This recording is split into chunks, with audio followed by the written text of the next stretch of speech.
Good evening. If you're tuning in, this is Sunday Express. I'm Regina Manyara, and our sign language interpreter is none other than Lancer Odingo.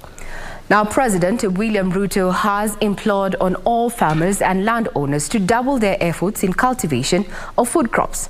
The head of state has at the same time encouraged Kenyans to use the Easter holiday to reflect on the need for caring for one another.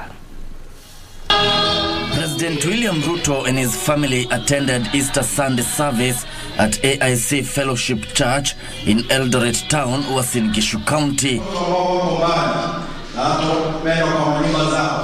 The head of state urging farmers to double their efforts, saying the cost of living will only go down once the nation achieves food security. I know we have a big debate in the country about the cost of living and how we need to reduce the cost of food. But it boils down to what we do as farmers.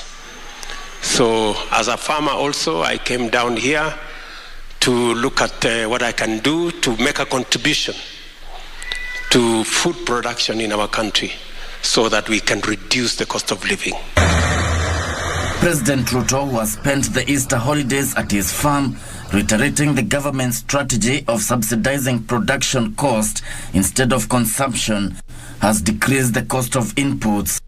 I was informed by the Kenya Seed Company that they have sold an extra 200,000 bags, I think, of seed, and they tell me that we will have an extra 200,000 roughly additional acres of land under production this year, and that gives me confidence that going forward we can actually reduce the number of people who are going hungry. The head of state at the same time lauded the clergy for praying for peace and unity of the nation.